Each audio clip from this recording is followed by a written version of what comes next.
Alia, perempuan berusia 48 tahun itu, hidup sendirian sejak suaminya meninggal 3 tahun lalu akibat penyakit yang datang tiba-tiba. Sejak kepergian lelaki yang paling ia cintai itu, rumahnya terasa kosong, seperti ada ruang luas yang tak pernah bisa diisi lagi. Setiap malam ia tidur dengan lampu kecil menyala, bukan karena takut gelap, tapi karena takut kesepian. Saat putra satu-satunya, Raffi, menikah dengan seorang gadis bernama Nadia, hidup Alia seakan menemukan warna baru. Nadia, 25 tahun, datang dengan tutur yang lembut dan sikap yang sopan. Ia tumbuh tanpa ibu sejak kecil, sehingga kehangatan yang diberikan Alia terasa seperti rumah baginya. Sejak hari pertama menikah, Nadia seperti melekat pada Alia. "Bu, sini aku bantu masak," katanya sambil tersenyum malu-malu. Tatapannya selalu teduh, geraknya pelan, seakan ia takut mengecewakan siapapun di hidupnya. Alia langsung jatuh hati pada menantunya itu, bukan karena kecantikannya, tetapi karena sisi rapuh yang membuatnya ingin melindungi. Alia sering pulang kerja dan menemukan Nadia sedang menyiapkan teh hangat untuknya. "Ibu pasti capek. Duduk, ya?" katanya sambil menarik kursi perlahan. Kehangatan itu membuat Alia merasakan sesuatu yang sudah lama hilang. Kehadiran, kebersamaan. Suara seseorang yang memanggilnya, "Ibu," dengan penuh ketulusan. Raffi pun bahagia melihat keduanya akur. Aku senang Nadia cocok sama Mama," ucapnya suatu malam. Alia tersenyum, tidak mengetahui bahwa rasa cocok itu kelak berubah menjadi ketergantungan. Hari demi hari, Alia menyadari bahwa Nadia bukan hanya hormat, ia mencari sesuatu dari dirinya. Setiap Alia berbicara, Nadia mendengarkan dengan mata berbinar. Setiap Alia keluar rumah, Nadia menunggu seperti anak kecil menantikan ibunya pulang. Namun, Alia menganggap semuanya wajar. Ia tidak merasa ada yang salah. Ia hanya melihat seorang menantu yang haus kasih sayang. Ia tak pernah menduga bahwa perhatian kecil yang ia berikan itu perlahan akan mengubah hubungan mereka. Perlahan, tanpa sadar, ia sedang membangun sesuatu yang kelak sulit dihentikan. Kedekatan yang terlalu manis untuk dilepaskan. Awalnya, semua kedekatan itu tampak sederhana. Sesuatu yang biasa. Nadia sering meminta hal-hal kecil yang menurut Alia wajar dilakukan oleh seorang menantu yang belum berpengalaman mengurus rumah tangga. "Bu, boleh temenin aku belanja sebentar?"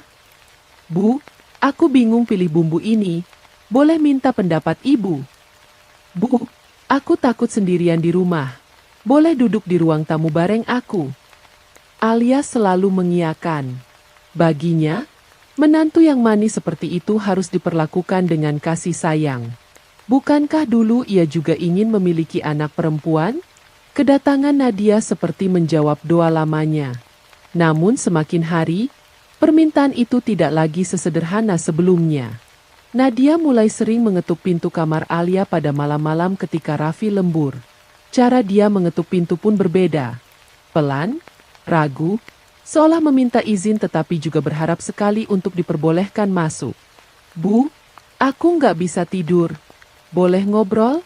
katanya dengan suara yang hampir bergetar. Alia selalu membuka pintu. Mereka duduk di sisi tempat tidur, bercakap-cakap sampai larut. Nadia bercerita hal-hal yang sangat pribadi. Lukanya, kesendiriannya, rasa takutnya ditinggalkan. Terkadang Nadia bersandar di bahu Alia, menggenggam tangan, bahkan memeluk sebentar ketika emosinya memuncak. Bukan perilaku yang salah, tapi intens. Terlalu intens. Raffi beberapa kali memperhatikan gelagat itu. "Nat, kamu kok sering banget ke kamar Mama malam-malam?"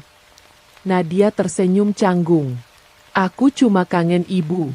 "Nggak apa-apa, kan, Mas?" Raffi diam. Ia bukan tipe yang mudah cemburu. Tapi ada sesuatu dalam cara Nadia memandang Alia yang sulit ia pahami. Sementara itu, Alia mulai merasa ada yang berbeda. Setiap Nadia meminta ditemani, ada nada memohon yang terlalu dalam.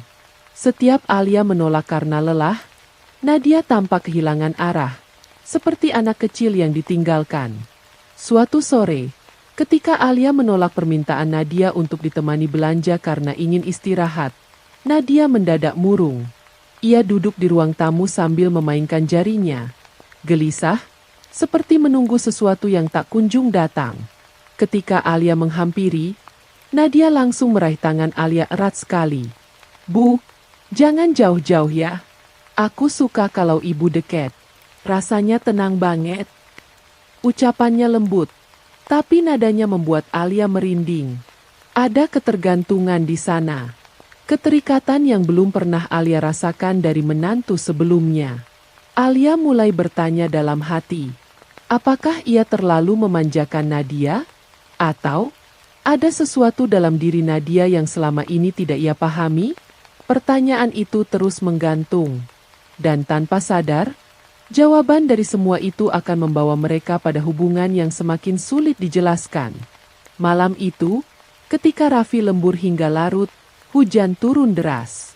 Suara rintiknya memenuhi rumah yang terasa lebih sunyi dari biasanya.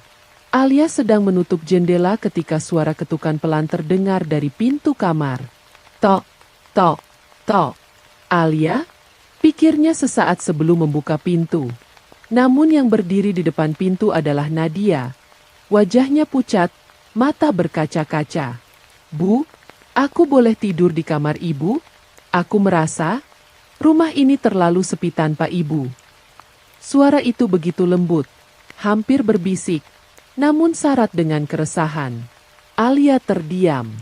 Bukan karena keberatan, tetapi karena permintaan itu terasa tidak biasa. Namun melihat tubuh Nadia yang sedikit gemetar, ia tak tega menolak. "Masuklah, Nak," ujar Alia akhirnya.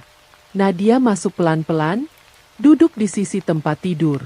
Ia memeluk bantal, menunduk, lalu mulai bercerita tanpa diminta, tentang masa kecilnya, tentang malam-malam panjang yang ia lalui sendirian, tentang suara hujan yang selalu membuatnya kembali pada kenangan pahit. Semakin lama cerita itu mengalir, semakin rapuh suara Nadia. Nadia kemudian merapat, menyenderkan kepala di bahu Alia.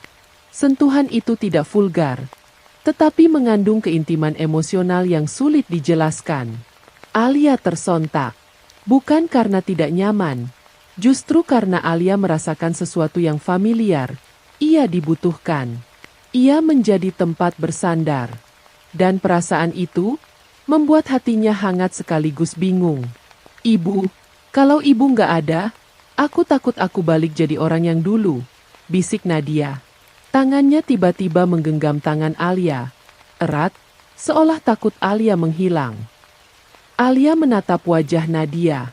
Ada kecantikan lembut di sana, tetapi lebih dari itu, ada keterikatan yang dalam, seperti seseorang yang menemukan sumber ketenangan dan ingin menguasainya.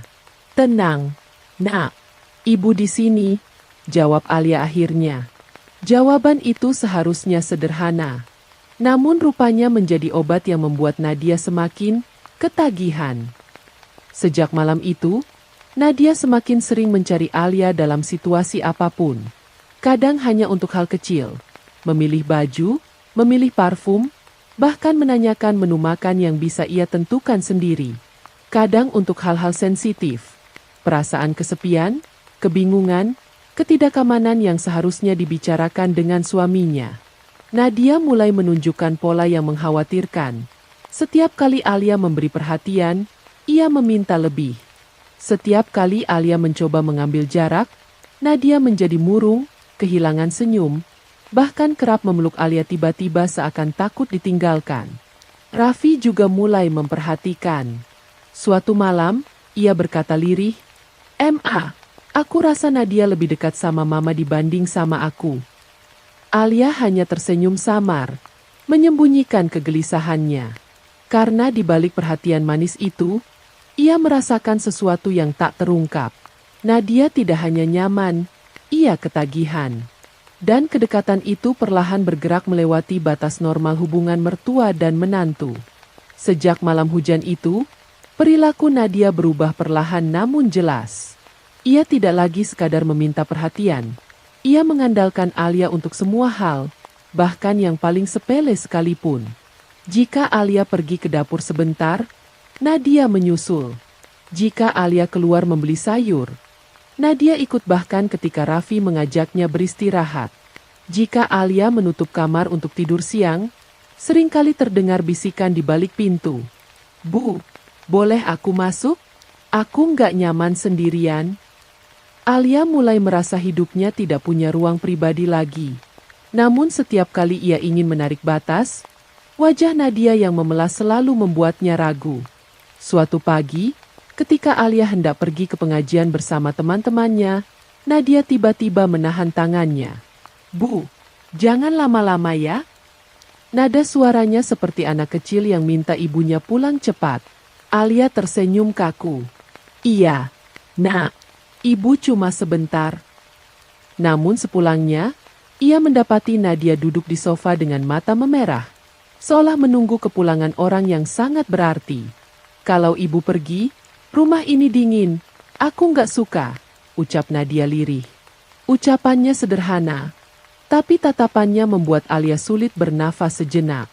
Raffi pun mulai gusar melihat tingkah istrinya. "Nat, kamu kok nempel terus sama mama? Kamu kan punya aku." Nadia terdiam, lalu menjawab dengan senyum tipis. "Aku nyaman sama ibu. Beda rasanya." Jawaban itu membuat Raffi tertegun. Bukan karena cemburu, tetapi karena ia merasa posisinya sebagai suami seperti memudar. Alia melihat percakapan itu dengan hati campur aduk. Ada rasa bersalah, ada rasa bingung, tapi ada pula rasa yang tak mau ia akui. Ia menikmati merasa dibutuhkan. Hari-hari berikutnya, ketergantungan Nadia semakin menonjol. Ketika Alia tidak merespons panggilan lewat ponsel, Nadia bisa menelepon berulang kali sampai Alia mengangkat. Jika Alia sibuk memasak, Nadia berdiri di dapur sambil menatapnya terus, seperti takut jika Alia menghilang ketika ia menoleh sebentar. Yang paling membuat Alia khawatir adalah perubahan nada bicara Nadia. Ia tidak lagi sekadar minta ditemani, ia seakan menuntut kehadiran Alia. "Bu, jangan pergi sendiri. Bu, jangan kunci pintu kamar. Bu, aku nggak mau jauh dari ibu, aku takut." Ketika Raffi mengajak Nadia liburan berdua untuk memperbaiki hubungan, Nadia menolak keras. "Aku nggak mau. Kalau ibu nggak ikut, aku nggak mau pergi." Raffi kecewa, tapi ia tidak ingin memaksa.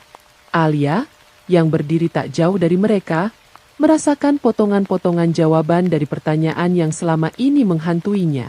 Ia sadar bahwa Nadia tidak hanya mencari ibu, ia mencari tempat bergantung yang membuatnya merasa aman, bahkan sampai melewati batas kewajaran. Dan itu menakutkan.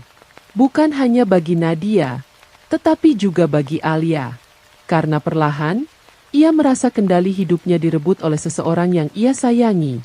Seseorang yang kini menjadi pusat masalah yang tidak ia pahami sepenuhnya. Semua memuncak pada suatu sore yang seharusnya biasa saja. Alia duduk di ruang tamu sambil memandangi surat pemberitahuan pekerjaan dari temannya di luar kota. Mereka membutuhkan seseorang dengan pengalaman seperti Alia, pekerjaan yang lebih stabil, dengan pendapatan lebih baik. Tawaran itu menggoda, apalagi rumah tangga Raffi dan Nadia sebenarnya sudah cukup mandiri. Alia tahu, suatu saat ia harus memberi ruang bagi mereka untuk tumbuh tanpa selalu menggantungkan diri padanya. Dan inilah kesempatan itu. Ketika Alia menyampaikan rencananya pindah sementara untuk bekerja, reaksi Nadia jauh di luar dugaan. Wajah Nadia langsung pucat. Matanya berkedip cepat, seakan menahan badai yang tiba-tiba datang. "Bu, maksud ibu mau pergi?" "Bukan pergi selamanya. Sayang, ibu cuma bekerja beberapa bulan. Kalian bisa saling menjaga." Belum selesai Alia bicara, Nadia tiba-tiba jatuh berlutut di karpet, memeluk kaki Alia erat sekali hingga Alia hampir kehilangan keseimbangan. "Jangan tinggalkan aku. Bu, aku mohon, jangan." Tangisnya pecah. Begitu pecah hingga membuat Raffi yang baru pulang terkejut melihat pemandangan itu. "Nadia, kamu kenapa?" Nadia tak menjawab, hanya menangis dan mengguncang-guncang kaki Alia seperti seseorang yang kehilangan tempat bergantung satu-satunya. Alia panik. "Nat, bangun dulu, Nak. Dengar ibu." Namun Nadia justru menangis lebih keras. "Kalau ibu pergi, aku balik jadi orang yang dulu. Aku nggak bisa tanpa ibu. Tolong." Raffi menatap istrinya dengan campuran marah dan tidak percaya. "Nat, ibu itu bukan milik kamu. Kamu nggak bisa bergantung segitunya." Nada suara Raffi meninggi untuk pertama kalinya. "Ini nggak sehat, Nat. Kamu istri aku, tapi semua perhatian kamu cuma ke Mama." Kata-kata itu membuat ruang tamu terasa sesak. Alia mengangkat Nadia perlahan, memeluknya, merasakan tubuh menantunya bergetar hebat. Tepat pada momen itu, Alia menyadari betapa parah keadaan sebenarnya. Ini bukan sekadar manja. Ini bukan sekadar dekat. Ini ketergantungan emosional yang sudah melewati batas. Nadia bukan hanya mencari kenyamanan. Ia mencari sosok yang selama ini hilang dari hidupnya. Dan tanpa sengaja, tanpa disadari, Alia telah menjadi jawaban dari kekosongan itu. Menjadi obat, menjadi ketenangan, menjadi candu. Sore itu, Alia menggenggam tangan Nadia dan berkata dengan suara yang bergetar, "Sayang, kamu harus belajar berdiri sendiri. Ibu sayang kamu, tapi kamu harus sembuh dari ini. Kamu harus kuat." Namun Nadia hanya menggeleng sambil terus mencengkeram tangan Alia. Matanya ketakutan seperti anak kecil yang kehilangan dunia. Itulah titik pecahnya. Momen ketika Alia menyadari bahwa jika ia tak mengambil langkah, semua ini akan menghancurkan mereka bertiga. Ia tahu ia harus membuat keputusan yang sulit, keputusan yang akan menyakitkan, tetapi menyelamatkan.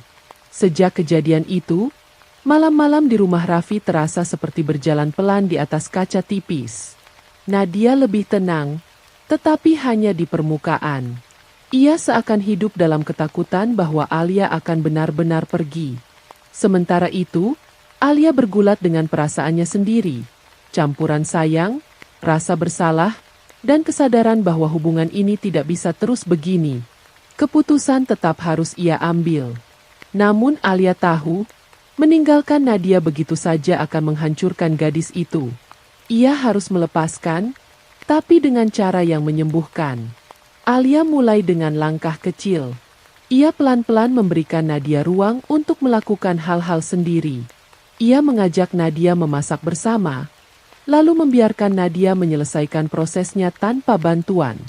Ia mendorong Nadia menghabiskan lebih banyak waktu dengan Raffi, dan setiap kali Nadia ingin meminta pendapat Alia, ia dengan lembut berkata, "Coba kamu tanya Raffi dulu. Ya, dia suamimu. Kalian harus saling mengandalkan." Awalnya, Nadia menolak. Ia mengerutkan kening, cemas, bahkan sempat menangis. Namun kali ini, Alia tidak terbawa oleh air mata itu. Ia tetap memeluk, tetap menenangkan, tetapi tidak lagi membiarkan Nadia bergantung sepenuhnya padanya. Suatu pagi, Raffi mendapati Nadia memasak sarapan sendiri. Wajahnya canggung, tapi ada senyum kecil yang tumbuh. Raffi memeluk istrinya dari belakang dan berkata, "Aku bangga sama kamu." Perlahan, hubungan mereka berdua mulai pulih. Nadia mulai belajar berbagi cerita dengan suaminya, bukan hanya dengan Alia. Ia mulai berani pergi belanja tanpa ditemani. Mulai berani tidur tanpa mengetuk kamar Alia terlebih dahulu. Kemajuan itu membuat Alia yakin bahwa ia bisa melangkah pergi dengan damai. Beberapa minggu kemudian, Alia duduk bersama Nadia di teras rumah. Angin sore berhembus lembut, menenangkan hati yang selama ini gelisah. "Nat," ujar Alia pelan, "ibu tetap jadi ibu kamu. Itu nggak akan berubah. Tapi kamu harus belajar menemukan kekuatanmu sendiri. Karena kamu punya itu. Kamu hanya belum percaya." Nadia menunduk, menggenggam tangan Alia. Untuk pertama kalinya, genggaman itu tidak lagi penuh ketakutan. Lebih seperti rasa hormat dan kasih yang tulus. "Bu, Kalau aku kangen, aku boleh telepon ibu, kan? Alia tersenyum, mengusap kepala Nadia seperti seorang ibu mengusap anaknya. Tentu, nak. Tapi kamu janji, kamu tetap pegang kendali atas hidup kamu sendiri. Nadia mengangguk, dan kali ini tanpa air mata. Hari keberangkatan Alia pun tiba. Tidak ada pelukan histeris, tidak ada ratapan seperti sebelumnya. Hanya pelukan hangat, tenang, dewasa, penuh rasa syukur. Saat mobil melaju meninggalkan rumah, Alia melihat dari kaca belakang. Nadia berdiri di samping Raffi, menggenggam tangan suaminya erat. Bukan lagi sebagai seorang gadis yang ketakutan ditinggalkan, tetapi sebagai perempuan yang mulai menemukan dirinya lagi. Alia menghela napas lega. Ia tahu, semua proses panjang itu telah menyelamatkan hubungan mereka, bukan hanya sebagai mertua dan menantu, tetapi sebagai keluarga. Dan dari perjalanan itu, Alia memahami satu hal. Cinta yang tulus bukan tentang membuat seseorang bergantung, tetapi membantu mereka berdiri dengan kaki sendiri. Itulah akhir dari kisah nyata ini. Hangat, rumit, intens, namun berakhir dengan kedewasaan dan